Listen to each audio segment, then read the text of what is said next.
For roughly 2 centuries, the Roman Empire experienced an era of stability. Trade flowed across the Mediterranean, cities expanded, and the borders remained largely secure.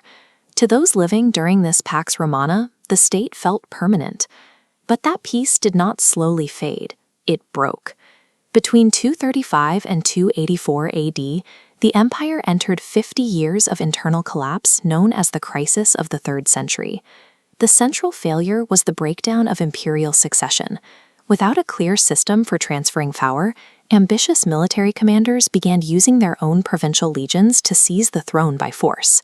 Looking at this timeline, the scale of the instability is clear. In just 5 decades, Rome went through more than 20 different emperors. Most took power through murder and were themselves killed by their own troops, often within months of arriving in Rome. The government had ceased to function as a civil institution. It was now a permanent state at civil war, leaving the empire's frontiers entirely undefended. As the legions fought one another, a biological disaster moved through the population. The plague of Cyprian hit at the exact moment the Roman administration was least capable of responding. The demographic loss was catastrophic. At its peak, the disease reportedly killed 5,000 people a day in the city of Rome alone, gutting the tax base and the military's recruitment pool. With the legions dying from illness or occupied with internal power struggles, the northern borders were left open. Germanic tribes took the opportunity to launch raids across the Rhine and Danube rivers that reached deep into imperial territory. This map shows the geographic extent of the Roman world before the crisis. But under the weight of disease and invasion, it fractured into 3 separate states with their own rulers. The unified Roman experiment had effectively ended.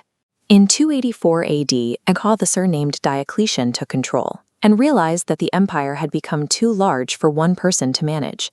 He responded by physically dividing the empire's administration in 2, creating a western and an eastern half, each with its own capital and bureaucracy. This became the Tetrarchy, or the Rule of 4. Power was shared between 2 senior emperors and 2 deputies, a system intended to ensure that a local leader was always nearby to handle a rebellion or an invasion.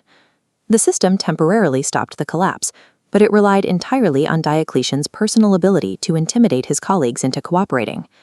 Diocletian eventually became one of the few emperors to retire voluntarily, proving that the only way to preserve the Roman state was to formally admit it had to be shared.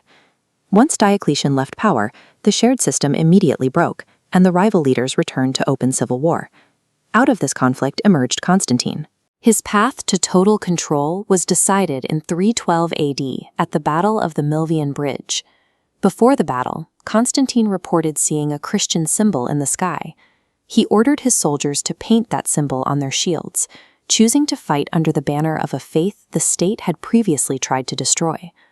After his victory, Constantine issued the Edict of Milan in 313 AD. This decree granted Christianity legal status, ending centuries of official persecution and allowing the church to own property and build public places of worship. By the 4th century, Christianity had built an organized network of communities that operated across the empire's borders and class divides. Constantine integrated this existing infrastructure into the government, providing the state with a social framework that didn't rely on the old, failing pagan institutions. This policy linked the future of the Roman state to the survival of the church. It provided a new foundation for imperial authority that would sustain the empire for another 1,000 years in the east. Constantine's final intervention was to move the center of the Roman world. In 330 AD, he shifted the seat of power away from the city of Rome. He built a new capital on the site of Byzantium, an ancient Greek settlement located on the narrow strait between Europe and Asia. He named it Constantinople.